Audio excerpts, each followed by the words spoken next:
በአክሱም ከተማ በጁምዓ ዕለት ምንድነው የተፈጠረው? በትናንትናው ዕለት በአክሱም ከተማ የጁምዓ ስግደት ሳይሰገድ መቅረቱን በዚህ ሰዓት የወጡ መረጃዎች እያሳዩ ይገኛሉ። በገዛ ሀገራቸው እትብታቸው በተቀበረበት ሀገር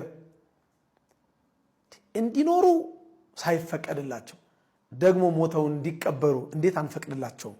ደግሞስ ይሄንን ሐሳብ ከአንድ መንፈሳዊ እንዴት እንሰማለን? አሰላሙ አለይኩም ወራህመቱላሂ ወበረካቱ ዲ ቻናላችን ቤተሰቦች እንዴት ናችሁልን? ዛሬ በአዲስ ቪዲዮ መጥቻለሁ። ለዛሬ ይዤላችሁ የመጣሁት ቪዲዮ እንግዲህ እንደሚታወቀው በትላንትናው ዕለት ለሶስተኛ ጊዜ በአክሱም ከተማ የጁምዓ ሰላት መስገድን ተከልክለዋል፣ እጅግ በጣም በሚያሳዝን ሁኔታ። ታዲያ ይዤላችሁ የመጣሁት ቪዲዮ አንድ ቄስ ለአክሱም ድምጽ ሆነዋል። እጅግ በጣም መነጋገሪያ የሆነ ቪዲዮ ነው። እሱን ወደ እናንተ የማጋራችሁን የሚሆነው ሌሎችም ምርጥና አስተማሪ ቪዲዮዎች አሉ። ታዲያ ቪዲዮ እንደተለመደው ሁላችሁም ላይክ በማድረግ እንደጀምሩ ጋብዛለሁ። ይህ ቪዲዮ እንዲዳረስ ደግሞ ሼር አድርጉ። ለዚህ ቻናል አዲስ ከሆናችሁ ሰብስክራይብ ማድረግ አይረሳ፣ የደወል ምልክቷን ይጫኑ። የፕሮግራማችን ስፖንሰር ቴምር ሪል ስቴት ነው። በቴምር ሪል ስቴት እጅግ በጣም በተመጣጣኝ ዋጋ የመኖሪያ ቤቶች እንዲሁም ሱቆችን ማግኘት ይችላሉ።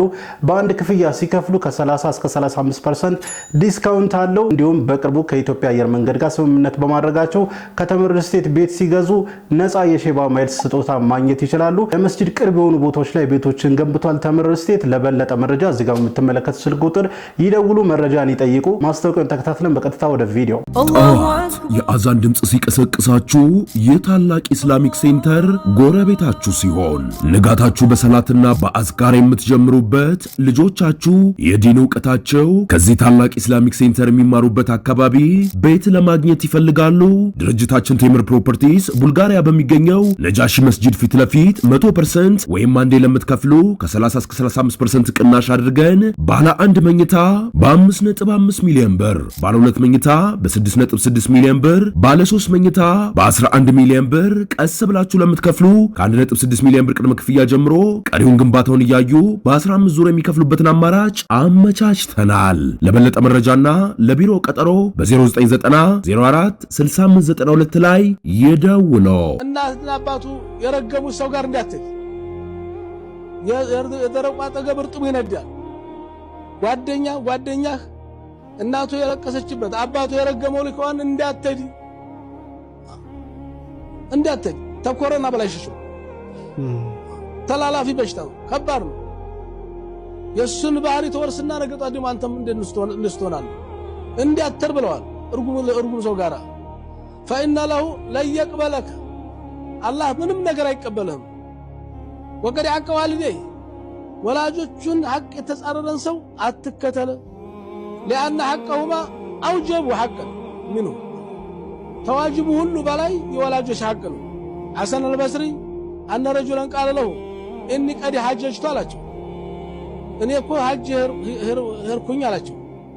ወቀዲ አዝነት ሊኡሚ እናቴ ፈቅዳለኝ ሐጅ ሄርኩኝ ስላቸው አልተደሰቱም። فقال الحسن لقعدة تقعد አሉ معها كناتها አጠገብ የምትቀመጣት አሉ። አላማ አይዲቲያ ስትበላም አብራሃት አብሮ መቆየትህ አሐብ ኢለየ ሚን ሐጅከ ታንተ ሐጅ بعد حجة الإسلام ሐጅ አንዴ ነው። እናትህ ጋር የምትበላው ቁርስ የምትበላው ምሳ አጠገብ የምትተዋት ይበልጣል። ምን ትላለህ? አላሁ አክበር። የወላጅ ሐቅ ምን ያህል ከባድ እንደሆነ እንግዲህ ተመልከቱ። አስቡት፣ ሐጅ ከማድረግ ይልቅ ወላጅን መንከባከብ፣ ከወላጅ ጋር ምሳ መብላት፣ ወላጅን ማጫወት የበለጠ ደረጃ አለው። እጅግ በጣም ነው የሚያስገርመውና ወላጆቻችን እንዴት ነው እየተንከባከብን ነው ወይ? ይሄ እንግዲህ የቤት ስራችን ይሁን፣ ራሳችንን እንጠይቅ። ከዛ ባሻገር ወላጁ ያዘነበት ሰው ከሱ ጋር ጓደኝነት እንኳን ይቅርባችሁ ሽሹት እያሉን ነበር። ሐጃችን እንግዲህ ሰምታችኋል። የወላጁን ሐቅ የማይወጣ ወላጁ ያዘነበትን ሰው በቻልነው መጠን እንሽሸው፣ እንራቀው። ህይወት ውስጥ በጣም እንሳሳታቸው ነገሮች ውስጥ አንዱ ችግር ሁሉ ችግር ይመስለናል። ችግር ራሱ ኸይር ይዞ ይመጣል። እንኳንም ያ ችግር ሆነ አንተ ይሄ ነገር ባይሆን ኑሮ እኮ ይሄኛው ነገር እንዲህ አይሆንም ነገር የምንልባቸው በጣም ብዙ ጊዜዎች አሉ። እምናያት ካሁን በፊት አንስቻለሁ፣ ስፔክትረም ነው ሐያት። ህይወት እንደዚህ ነው። ቆርጠ የሆነች ፓርት ብቻ ካያሃት አይመጣም። ትክክለኛ እይታ አይኖርህም። ሙሉን ስታየው ነው። ሙሉን ደግሞ አላህ ብቻ ነው የሚያውቀው፣ አንተ አታውቅም። ሙሉውን ለሚያውቀው አላህ ስጠው ጉዳይ ግልጽ ማለት ተስሊም እዚህ ጋር ከተስሊም ቀጥሎ የሚመጣ ነገር ግን አለ ኢህሳን ይመጣል አንተ ችግር ውስጥ ነህ አዎ ችግር ውስጥ ነኝ ይህን ችግር የሚፈታው አላህ ነው ኸይሩን የሚመርጥልኝ እሱ ነው እኔ ጋር የሚጠበቀውን ግን ኢህሳን አደርጋለሁ በዛ ጉዳይ ላይ መፍትሄ አመጣለሁ እጥራለሁ ወመን ዩስሊም ወጅሀሁ ሊላሂ ወሁወ ሙሕሲኑን ፈቀድ እስተምሰከ ቢልዑርወቲ ልውስቃ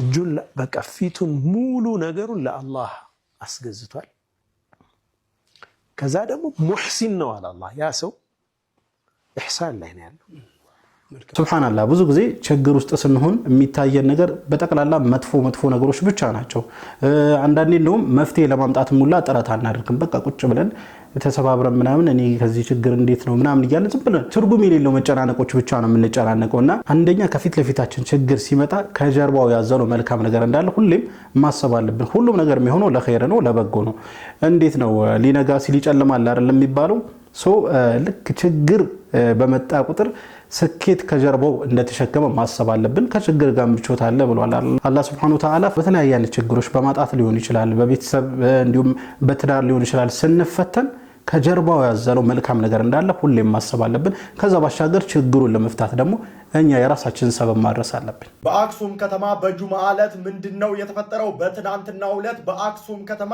የጁምዓ ስግደት ሳይሰገድ መቅረቱን በዚህ ሰዓት የወጡ መረጃዎች እያሳዩ ይገኛሉ በትናንትናው ዕለት ብቻ አይደለም ባለፉት 3 ሳምንታት በመከልከሉ ብቻ የጁምዓ ሶላት ሳይሰገድ መቅረቱ እየተዘገበ ይገኛል አክሱም ሙስሊሞች ታዲያ ጁምዓን መስገድ ተከልክለው ዙህርን ብቻ በቤታቸው ሰግደው የዋሉ ሲሆን ይሄም ታዲያ እስከመቼ ይቀጥላል ድምጻችን ይሰማም በአክሱም ከተማ ጫናው በርትቶብናል ሲሉ ሁሉም ሰው ድምጽ እንዲኖራቸው ጥሪ እያቀረቡ ይገኛሉ በዚህ ጉዳይ ላይ መጅሊሱ ምን ይላል የሚለውንም መግለጫ ካወጣ ተከታትዬ ወደናንተ የማደርስ ይሆናል ሰላም አለይኩም ወራህመቱላሂ ወበረካቱ ዛሬ ጁምዓ ነው ሁላችንም በውዱ ነብያችን ረሱል ሰለላሁ ዐለይሂ ወሰለም ላይ ሰላዋት ያወረድን ማለት ነው በጣም ብዙ እህት ወንድሞቼ ናችሁ ቴክስት ያደረጋችሁልኝ አክሱማዊ ሙስሊም እህት ወንድሞቻችን እንዴት ናቸው ጁምዓ ሰላትን ሰገዱ ወይ ያላችሁ ነው እንግዲህ እህት ወንድሞቻችን ዛሬም ጁምዓ ሰላትን ቤታቸው ለመስገድ ተገደዋል ማለት ነው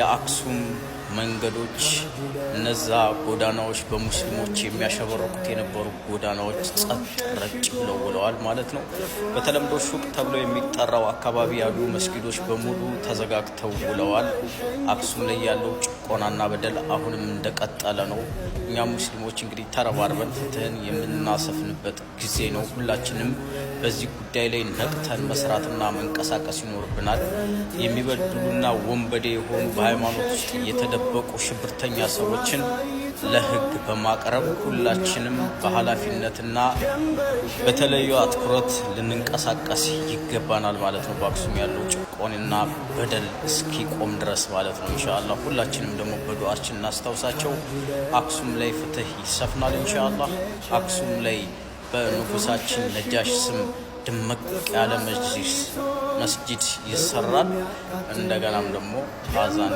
ከፍ ብሎ ድምፁ ይሰማል ኢንሻአላህ እንግዲህ እጅግ በጣም በሚያሳዝን ሁኔታ በትላንትናው ዕለት ለሶስተኛ ተከታታይ ሳምንት የጁምዓ ሰላት ሳይሰገድ በአክሱም ከተማ ተከልክሏልና በዚህ ጉዳይ ላይ መጅሊስ ያወጣው መግለጫ እስካሁን ድረስ ምንም አልሰማውም የሃይማኖት ተቋም ጉባኤ የሚባለውም እንደዚህ አይነት መግለጫዎች ምናምን ሲያወጡ አልሰማንም ለመፍትሄም እየሰሩ እንደሆነ ምንም የሰማነው ነገር የለምና ይሄ በጣም ያሳዝናል ያማል በጣም ሂጃብ መልበስ ተከልክሏል ሂጃብ እንዳትለብሱ ተብለዋል ከዛ ባሻገር ደግሞ ያው የጀማዓ ሰላት እንዳይሰግዱ ተከልክሏል በመታየት መንገዱ ጭር ብሎ ነበር በትላንትናው ዕለት ያዋለውና ይሄ በጣም ያማል ለተነ መናገር አንድ ሰው ተወልዶ ባደገበት ሀገር ላይ የሚፈልገውን እምነት ማራመዳችንም ሲባል እጅግ በጣም ያማል 21ኛው ክፍለ ዘመን እንደዚህ አይነት ነገር ይፈጠራል ብሎ ማሰብ ከባድ ነው በተለይ ደግሞ አክሱም አይደለም ዛሬ 1400 ዓመት ሙስሊሞችን የተቀበለ ንጉስ የነበረበት ሀገር ነው አክሱምና ሰሃቦችን የተቀበለ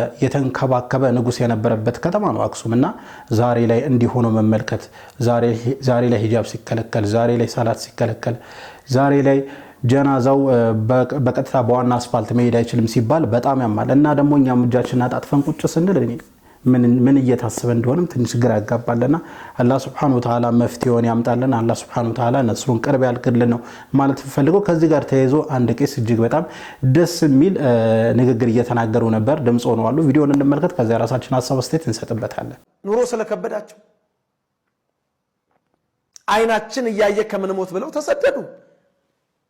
መኖርም አትችሉም መቀበርም አትችሉም፣ ግን ካንድ መንፈሳዊ የሚጠበቅ ሐሳብ ነው። እባካችሁ መልካም ምክር ምከሩ።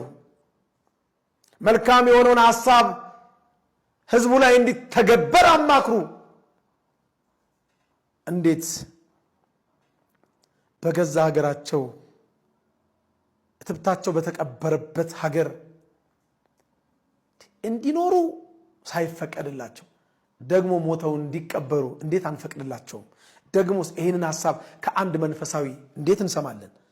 ከአንድ ዲያቆን ከነበረ ሰው፣ ከአንድ የእግዚአብሔርን ቃል ሲሰብክ ከነበረ ሰው፣ እግዚአብሔርነቱን እንደ እግዚአብሔርነቱ መጠን አውቀዋለሁ ከሚል ሰው እንዴት ይሄ ይወጣል? አረ ኤአይ ነው በሉኝ። አላህ በረካ ያርጉት። እንደዚህ አይነት የሃይማኖት አባት ያብዛልን ነው ማለት ፈልገው። ሁሉንም ባንዴ በጅምላ መናገር ማንችለው እኮ እንደዚህ አይነት መልካም የሆኑ የሃይማኖት አባቶችም ስላሉ ነውና እያሉ ነበር። ከአንድ ሃይማኖት አባት አይጠበቅም። እንዴት ሰው ሞቶ አትቀበልም ይባላል? ሰው በህይወት ሲያለ አትኖርም እንዴት ይባላል? እያሉ ነበርና በጣም ትክክለኛ የሆነ ሐሳብ እንዲሁም መራራ የሆነ እውነት ነውና እጅግ በጣም ያሳዝናል። ሁሉም የሃይማኖት አባት ልክ እንደዚህ ማውገዝ አለባቸው ብዬ አስባለሁ። ምክንያቱም ይሄ ነግበኔ ነው። ሙስሊም በሚበዛበት አካባቢ ደግሞ ቤተክርስቲያን አይቻልም ምናምን ቢባል ይሄ ልክ አይደለም ማለት አያስደስተንም። እኛ ሙስሊሞችንም አያስደስተንም ይሄን ተግባርና ሙስሊሙ ብቻ ሳይሆን የሌላ እምነት ተከታይም ይሄንን ተግባር በአክሱም እየተካሄደ ያለውን ነገር ሊያወግዝ ይገባል። እንደዚህ አይነት የሃይማኖት አባቶች ደግሞ ከፊት ሲመጡ የእውነት እጅግ በጣም ያስደስታል። አላህ Subhanahu Wa Ta'ala ረጅም ሀያት ይስጣቸው። አላህ Subhanahu Wa Ta'ala ሂዳያ ይስጣቸው ነው ማለት ፈልገው። አሁንም ፍትህ ለአክሱም ሙስሊሞች ማለታችን አንርሳ። ለማንኛውም ለዛሬ ይዤላችሁ የመጣው ቪዲዮ ይሄን ይመስል ነበር። ቪዲዮን ከወዳችሁ እንደተለመደ ሁላችሁም ላይክ አድርጉ። ይህ ቪዲዮ እንዲዳረስ ደግሞ ሼር አድርጉ። ለዚህ ቻናል አዲስ ከሆናችሁ ሰብስክራይብ ማድረግ አይረሳ። ኢንሻአላህ በቀጣይ በአዲስ በቆንጆ ቪዲዮ እስከምንገናኝ ሰላም አለይኩም ወራህመቱላሂ ወበረካቱ።